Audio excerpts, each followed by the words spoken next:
Now, my dear friend, now for your sins you are to suffer the infliction of a long gossiping letter. I tell you distinctly that I am going to punish you for all your impertinences by being as tedious, as discursive, as incoherent, and as unsatisfactory as possible. Besides, here I am, cooped up in a dirty balloon with some 100 or 200 of the canaille, all bound on a pleasure excursion. What a funny idea some people have of pleasure. And I have no prospect of touching terra firma for a month at least. Nobody to talk to, nothing to do. When one has nothing to do, then is the time to correspond with one's friends. You perceive, then, why it is that I write you this letter. It is on account of my ennui and your sins. Get ready your spectacles and make up your mind to be annoyed. I mean to write at you every day during this odious voyage. Hi-ho! When will any invention visit the human pericranium? Are we forever to be doomed to the 1,000 inconveniences of the balloon? Will nobody contrive a more expeditious mode of progress? The jog-trot movement, to my thinking, is little less than positive torture. Upon my word, we have not made more than 100 miles the hour since leaving home. The very birds beat us, at least some of them. I assure you that I do not exaggerate at all. Our motion, no doubt, seems slower than it actually is. This on account of our having no objects about us by which to estimate our velocity, and on account of our going with the wind. To be sure, whenever we meet a balloon, we have a chance of perceiving our rate, and then, I admit, things do not appear so very bad. Accustomed as I am to this mode of traveling, I cannot get over a kind of giddiness whenever a balloon passes us in a current directly overhead. It always seems to me like an immense bird of prey about to pounce upon us and carry us off in its claws. One went over us this morning about sunrise, and so nearly overhead that its drag rope actually brushed the network suspending our car, and caused us very serious apprehension. Our captain said that if the material of the bag had been the trumpery varnished silk of 500 or 1,000 years ago, we should inevitably have been damaged. This silk, as he explained it to me, was a fabric composed of the entrails of a species of earthworm. The worm was carefully fed on mulberries, a kind of fruit resembling a watermelon, and when sufficiently fat was crushed in a mill. The paste thus arising was called papyrus in its primary state and went through a variety of processes until it finally became silk. Singular to relate, it was once much admired as an article of female dress. Balloons were also very generally constructed from it. A better kind of material, it appears, was subsequently found in the down surrounding the seed vessels of a plant vulgarly called euphorbium, and at that time botanically termed milkweed. This latter kind of silk was designated as silk Buckingham on account of its superior durability and was usually prepared for use by being varnished with a solution of gum caoutchouc, a substance which in some respects must have resembled the gutta percha now in common use. This caoutchouc was occasionally called Indian rubber or rubber of whist, and was no doubt one of the numerous fungi. Never tell me again that I am not at heart an antiquarian. Talking of drag ropes, our own, it seems, has this moment knocked a man overboard from one of the small magnetic propellers that swarm in ocean below us. A boat of about 6,000 tons, and from all accounts shamefully crowded. These diminutive barks should be prohibited from carrying more than a definite number of passengers. The man, of course, was not permitted to get on board again and was soon out of sight, he and his life-preserver. I rejoice, my dear friend, that we live in an age so enlightened that no such a thing as an individual is supposed to exist. It is the mass for which the true humanity cares. By the by, talking of humanity, do you know that our immortal Wiggins is not so original in his views of the social condition and so forth as his contemporaries are inclined to suppose? Pundit assures me that the same ideas were put nearly in the same way about 1,000 years ago by an Irish philosopher called Furrier, on account of his keeping a retail shop for cat peltries and other furs. Pundit knows, you know. There can be no mistake about it.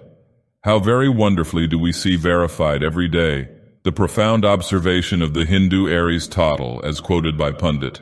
Thus must we say that not once or twice or a few times, but with almost infinite repetitions, the same opinions come round in a circle among men. April 2nd.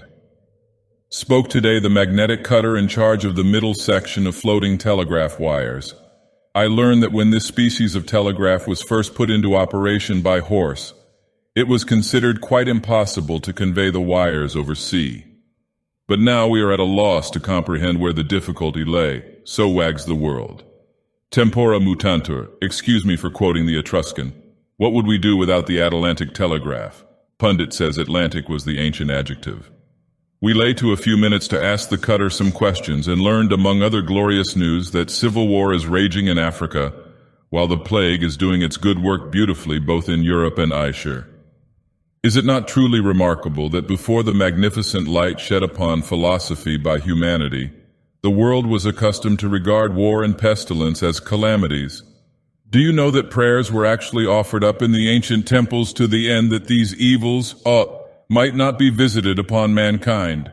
Is it not really difficult to comprehend upon what principle of interest our forefathers acted? Were they so blind as not to perceive that the destruction of a myriad of individuals is only so much positive advantage to the mass? April 3rd. It is really a very fine amusement to ascend the rope ladder leading to the summit of the balloon bag and thence survey the surrounding world. From the car below, the prospect is not so comprehensive. You can see little vertically. But seated here, where I write this, in the luxuriously cushioned open piazza of the summit, one can see everything that is going on in all directions. Just now there is quite a crowd of balloons in sight, and they present a very animated appearance, while the air is resonant with the hum of so many millions of human voices. I have heard it asserted that when Yellow, or Pundit will have it Violet, who is supposed to have been the first aeronaut, maintained the practicability of traversing the atmosphere in all directions by merely ascending or descending until a favorable current was attained, he was scarcely hearkened to at all by his contemporaries, who looked upon him as merely an ingenious sort of madman because the philosophers of the day declared the thing impossible. Really, now it does seem to me quite unaccountable how anything so obviously feasible could have escaped the sagacity of the ancient savants. But in all ages, the great obstacles to advancement in art have been opposed by the so-called men of science. To be sure, our men of science are not quite so bigoted as those of old. Oh, I have something so queer to tell you on this topic. Do you know that it is not more than 1,000 years ago since the metaphysicians consented to relieve the people of the singular fancy that there existed but two possible roads for the attainment of truth? Believe it if you can. It appears that long, long ago, in the night of time, there lived a Turkish philosopher, or Hindu possibly, called Aristotle. This person introduced, or at all events propagated, what was termed the deductive or a priori mode of investigation. He started with what he maintained to be axioms or self-evident truths, and thence proceeded logically to results. His greatest disciples were one Euclid and one Kant. Well, Aristotle flourished supreme until the advent of one Hog, surnamed the Ettrick Shepherd, who preached an entirely different system which he called the a posteriori, or inductive. His plan referred altogether to sensation. He proceeded by observing, analyzing, and classifying facts, instantiae naturae as they were affectedly called, into general laws. Aristotle's mode, in a word, was based on noumena, Hogg's on phenomena. Well, so great was the admiration excited by this latter system that, at its first introduction, Aristotle fell into disrepute, but finally he recovered ground and was permitted to divide the realm of truth with his more modern rival. The savants now maintained that the Aristotelian and Baconian roads were the sole possible avenues to knowledge. Baconian, you must know, was an adjective invented as equivalent to Hoggian and more euphonious and dignified. Now, my dear friend, I do assure you most positively that I represent this matter fairly on the soundest authority, and you can easily understand how a notion so absurd on its very face must have operated to retard the progress of all true knowledge, which makes its advances almost invariably by intuitive bounds. The ancient idea confined investigation to crawling, and for hundreds of years so great was the infatuation about Hogg especially, that a virtual end was put to all thinking properly, so-called. No man dared utter a truth to which he felt himself indebted to his soul alone. It mattered not whether the truth was even demonstrably a truth, for the bullet-headed savants of the time regarded only the road by which he had attained it. They would not even look at the end. "Let us see the means," they cried, "the means." If upon investigation of the means it was found to come neither under savants went no farther but pronounced the theorist a fool, and would have nothing to do with him or his truth. Now it cannot be maintained even that by the crawling system the greatest amount of truth would be attained in any long series of ages, for the repression of imagination was an evil not to be compensated for by any superior certainty in the ancient modes of investigation. The error of these Germains, these French, these English, and these Americans, the latter, by the way, were our own immediate progenitors, was an error quite analogous with that of the wiseacre who fancies that he must necessarily see an object the better the more closely he holds it to his eyes. These people blinded themselves by details. When they proceeded hoggishly, their facts were by no means always facts, a matter of little consequence had it not been for assuming that they were facts and must be facts because they appeared to be such. When they proceeded on the path of the ram, their course was scarcely as straight as a ram's horn, for they never had an axiom which was an axiom at all. They must have been very blind not to see this, even in their own day. For even in their own day, many of the long-established axioms had been rejected. For example, ex nihilo nihil fit. A body cannot act where it is not. There cannot exist antipodes. Darkness cannot come out of light. All these and a dozen other similar propositions, formerly admitted without hesitation as axioms, were, even at the period of which I speak, seen to be untenable. How absurd in these people, then, to persist in putting faith in axioms as immutable bases of truth. But even out of the mouths of their soundest reasoners it is easy to demonstrate the futility, the impalpability of their axioms in general. Who was the soundest of their logicians? Let me see, I will go and ask Pundit and be back in a minute. Ah, here we have it. Here is a book written nearly 1,000 years ago and lately translated from the English, which, by the way, appears to have been the rudiment of the American. Pundit says it is decidedly the cleverest ancient work on its topic, logic. The author, who was much thought of in his day, was one Miller or Mill, and we find it recorded of him as a point of some importance that he had a mill horse called Bentham. But let us glance at the treatise. Ability or inability to conceive, says Mr. Mill very properly, is in no case to be received as a criterion of axiomatic truth. What modern in his senses would ever think of disputing this truism? The only wonder with us must be how it happened that Mr. Mill conceived it necessary even to hint at anything so obvious. So far good, but let us turn over another page. What have we here? Contradictories cannot both be true, that is, cannot coexist in nature. Here Mr. Mill means, for example, that a tree must be either a tree or not a tree, that it cannot be at the same time a tree and not a tree. Very well, but I ask him why.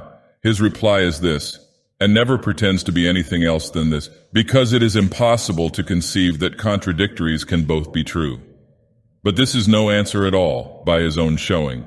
For has he not just admitted as a truism that ability or inability to conceive is in no case to be received as a criterion of axiomatic truth? Now I do not complain of these ancients so much because their logic is, by their own showing, utterly baseless, worthless, and fantastic altogether, as because of their pompous and imbecile prescription of all other roads of truth, of all other means for its attainment than the two preposterous paths, the one of creeping and the one of crawling, to which they have dared to confine the soul that loves nothing so well as to soar. By the by, my dear friend, do you not think it would have puzzled these ancient dogmaticians to have determined by which of their two roads it was that the most important and most sublime of all their truths was, in effect, attained? I mean the truth of gravitation. Newton owed it to Kepler. Kepler admitted that his three laws were guessed at. These three laws of all laws which led the great English mathematician to his principle, the basis of all physical principle, to go behind which we must enter the kingdom of metaphysics. Kepler guessed, that is to say imagined. He was essentially a theorist, that word now of so much sanctity, formerly an epithet of contempt. Would it not have puzzled these old moles too to have explained by which of the two roads a cryptographist unriddles a cryptograph of more than usual secrecy, or by which of the two roads Champollion directed mankind to those enduring and almost innumerable truths which resulted from his deciphering the hieroglyphics? One word more on this topic, and I will be done boring you. Is it not passing strange that with their eternal prating about roads to truth, these bigoted people missed what we now so clearly perceive to be the great highway, that of consistency? Does it not seem singular how they should have failed to deduce from the works of God the vital fact that a perfect consistency must be an absolute truth? How plain has been our progress since the late announcement of this proposition. Investigation has been taken out of the hands of the ground moles and given as a task to the true and only true thinkers, the men of ardent imagination. These latter theorize. Can you not fancy the shout of scorn with which my words would be received by our progenitors were it possible for them to be now looking over my shoulder? These men, I say, theorize, and their theories are simply corrected, reduced, systematized, cleared little by little of their dross of inconsistency until finally a perfect consistency stands apparent which even the most stolid admit, because it is a consistency to be an absolute and an unquestionable truth. April 4th. The new gas is doing wonders in conjunction with the new improvement with gutta percha. How very safe, commodious, manageable, and in every respect convenient are our modern balloons. Here is an immense one approaching us at the rate of at least 150 miles an hour. It seems to be crowded with people. Perhaps there are 300 or 400 passengers, and yet it soars to an elevation of nearly a mile, looking down upon poor us with sovereign contempt. Still 100 or even 200 miles an hour is slow traveling after all. Do you remember our flight on the railroad across the Canada continent? Fully 300 miles the hour, that was traveling. Nothing to be seen, though, nothing to be done but flirt, feast, and dance in the magnificent saloons. Do you remember what an odd sensation was experienced when, by chance, we caught a glimpse of external objects while the cars were in full flight? Everything seemed unique, in one mass. For my part, I cannot say but that I preferred the traveling by the slow train of 100 miles the hour. Here we were permitted to have glass windows, even to have them open, and something like a distinct view of the country was attainable. Pundit says that the route for the Great Canada Railroad must have been in some measure marked out about 900 years ago. In fact, he goes so far as to assert that actual traces of a road are still discernible, traces referable to a period quite as remote as that mentioned. The track, it appears, was double only. Ours, you know, has 12 paths, and 3 or 4 new ones are in preparation.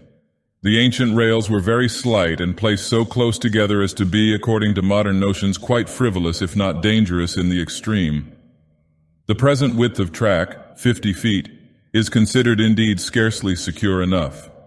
For my part, I make no doubt that a track of some sort must have existed in very remote times, as Pundit asserts, for nothing can be clearer to my mind than that, at some period, not less than 7 centuries ago certainly, the northern and southern Canada continents were united. The Canadians, then, would have been driven by necessity to a great railroad across the continent. April 5th. I am almost devoured by ennui. Pundit is the only conversable person on board, and he, poor soul, can speak of nothing but antiquities. He has been occupied all the day in the attempt to convince me that the ancient Amriccans governed themselves. Did ever anybody hear of such an absurdity? That they existed in a sort of every man for himself confederacy after the fashion of the prairie dogs that we read of in fable. He says that they started with the queerest idea conceivable, viz., that all men are born free and equal. This in the very teeth of the laws of gradation so visibly impressed upon all things both in the moral and physical universe. Every man voted, as they called it, that is to say, meddled with public affairs, until at length it was discovered that what is everybody's business is nobody's, and that the Republic, so the absurd thing was called, was without a government at all. It is related, however, that the first circumstance which disturbed very particularly the self-complacency of the philosophers who constructed this republic was the startling discovery that universal suffrage gave opportunity for fraudulent schemes, by means of which any desired number of votes might at any time be polled, without the possibility of prevention or even detection, by any party which should be merely villainous enough not to be ashamed of the fraud. A little reflection upon this discovery sufficed to render evident the consequences, which were that rascality must predominate. In a word, that a republican government could never be anything but a rascally one. While the philosophers, however, were busied in blushing at their stupidity in not having foreseen these inevitable evils, and intent upon the invention of new theories, the matter was put to an abrupt issue by a fellow of the name of Mob, who took everything into his own hands and set up a despotism, in comparison with which those of the fabulous Zeros and Heliophagabuluses were respectable and delectable. This mob, a foreigner by the by, is said to have been the most odious of all men that ever encumbered the earth. He was a giant in stature, insolent, rapacious, filthy, had the gall of a bullock with the heart of a hyena and the brains of a peacock. He died at length by dint of his own energies, which exhausted him. Nevertheless, he had his uses, as everything has, however vile, and taught mankind a lesson which to this day it is in no danger of forgetting, never to run directly contrary to the natural analogies. As for republicanism, no analogy could be found for it upon the face of the earth, unless we accept the case of the prairie dogs, an exception which seems to demonstrate, if anything, that democracy is a very admirable form of government for dogs. April 6th. Last night had a fine view of Alpha Lyrae, whose disk, through our captain's spyglass, subtends an angle of half a degree, looking very much as our sun does to the naked eye on a misty day. Alpha Lyrae, although so very much larger than our sun, by the by, resembles him closely as regards its spots, its atmosphere, and in many other particulars. It is only within the last century, pundit tells me, that the binary relation existing between these two orbs began even to be suspected. The evident motion of our system in the heavens was, strange to say, referred to an orbit about a prodigious star in the center of the galaxy. About this star, or at all events about a center of gravity common to all the globes of the Milky Way and supposed to be near Alcyone in the Pleiades, every one of these globes was declared to be revolving, our own performing the circuit in a period of 117 million of years. We, with our present lights, our vast telescopic improvements and so forth, of course find it difficult to comprehend the ground of an idea such as this. Its first propagator was one Muddler. He was led, we must presume, to this wild hypothesis by mere analogy in the first instance. But this being the case, he should have at least adhered to analogy in its development. A great central orb was in fact suggested, so far Muddler was consistent. This central orb, however, dynamically should have been greater than all its surrounding orbs taken together. The question might then have been asked, why do we not see it? We especially, who occupy the mid-region of the cluster, the very locality near which at least must be situated this inconceivable central sun. The astronomer perhaps at this point took refuge in the suggestion of non-luminosity, and here analogy was suddenly let fall. But even admitting the central orb non-luminous, how did he manage to explain its failure to be rendered visible by the incalculable host of glorious suns glaring in all directions about it? No doubt what he finally maintained was merely a center of gravity common to all the revolving orbs. But here again analogy must have been let fall. Our system revolves, it is true, about a common center of gravity, but it does this in connection with and in consequence of a material sun whose mass more than counterbalances the rest of the system. The mathematical circle is a curve composed of an infinity of straight lines, but this idea of the circle, this idea of it which, in regard to all earthly geometry, we consider as merely the mathematical, in contradistinction from the practical idea, is in sober fact the practical conception which alone we have any right to entertain in respect to those titanic circles with which we have to deal, at least in fancy, when we suppose our system, with its fellows, revolving about a point in the center of the galaxy. Let the most vigorous of human imaginations but attempt to take a single step towards the comprehension of a circuit so unutterable.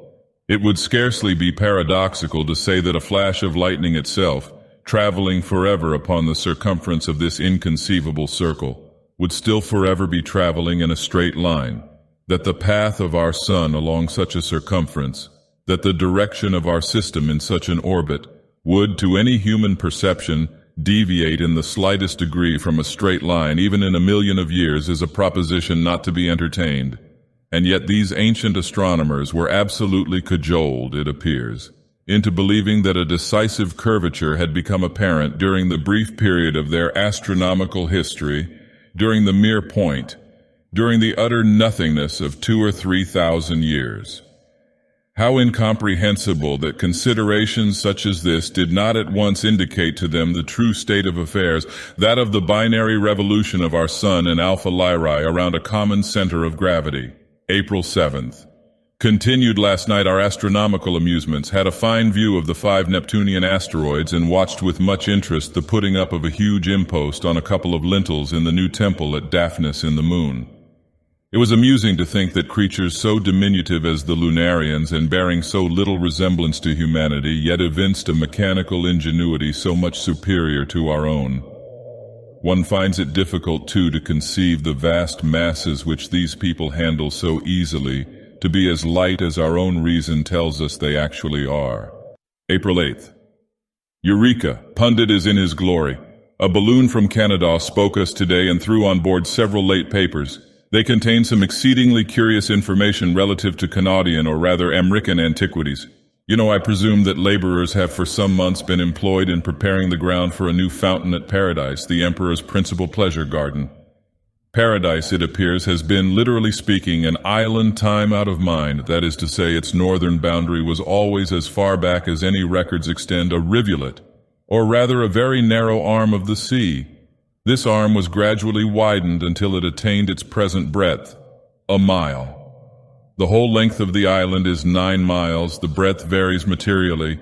The entire area, so pundit says, was about 800 years ago densely packed with houses, some of them 20 stories high, land, for some most unaccountable reason, being considered as especially precious just in this vicinity. The disastrous earthquake, however, of the year 2050, so totally uprooted and overwhelmed the town, for it was almost too large to be called a village, that the most indefatigable of our antiquarians have never yet been able to obtain from the site any sufficient data, in the shape of coins, medals, or inscriptions, wherewith to build up even the ghost of a theory concerning the manners, customs of the aboriginal inhabitants.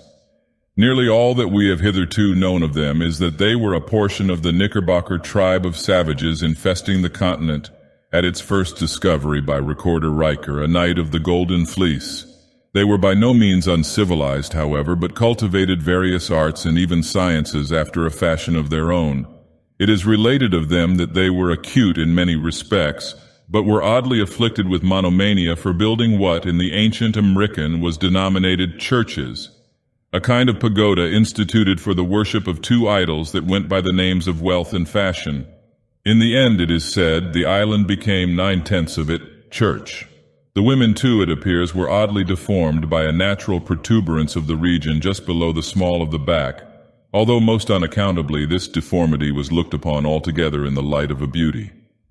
1 or 2 pictures of these singular women have, in fact, been miraculously preserved. They look very odd, very like something between a turkey cock and a dromedary.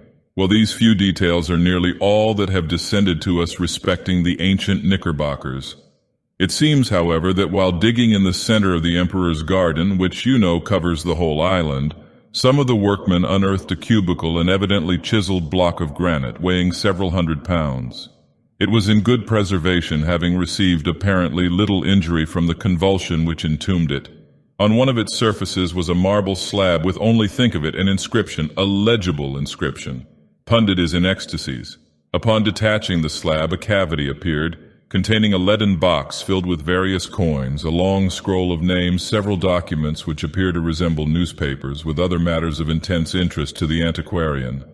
There can be no doubt that all these are genuine American relics belonging to the tribe called Knickerbocker. The papers thrown on board our balloon are filled with facsimiles of the coins, MSS, typography. I copy for your amusement the Knickerbocker inscription on the marble slab.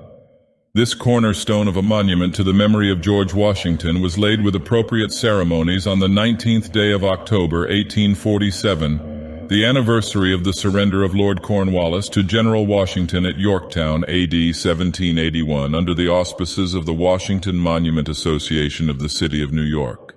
This, as I give it, is a verbatim translation done by Pundit himself, so there can be no mistake about it. From the few words thus preserved, we glean several important items of knowledge, not the least interesting of which is the fact that 1,000 years ago actual monuments had fallen into disuse, as was all very proper, the people contenting themselves, as we do now, with a mere indication of the design to erect a monument at some future time, a cornerstone being cautiously laid by itself, solitary and alone. Excuse me for quoting the great American poet Benton, as a guarantee of the magnanimous intention. We ascertain, too, very distinctly from this admirable inscription the how, as well as the where and the what of the great surrender in question. As to the where, it was Yorktown, wherever that was, and as to the what, it was General Cornwallis, no doubt some wealthy dealer in corn. He was surrendered. The inscription commemorates the surrender of why, of Lord Cornwallis. The only question is, what could the savages wish him surrendered for? But when we remember that these savages were undoubtedly cannibals, we are led to the conclusion that they intended him for sausage. As to the how of the surrender, no language can be more explicit. Lord Cornwallis was surrendered for sausage under the auspices of the Washington Monument Association, no doubt a charitable institution for the depositing of cornerstones. But heaven bless me, what is the matter? Ah, I see, the balloon has collapsed, and we shall have a tumble into the sea. I have therefore only time enough to add that, from a hasty inspection of the facsimiles of newspapers, I find that the great men in those days among the Americans were one John, a smith, and one Zachary, a tailor. Goodbye until I see you again. Whether you ever get this letter or not is a point of little importance, as I write altogether for my own amusement. I shall cork the MS up in a bottle, however, and throw it into the sea. Yours everlastingly, Pundita.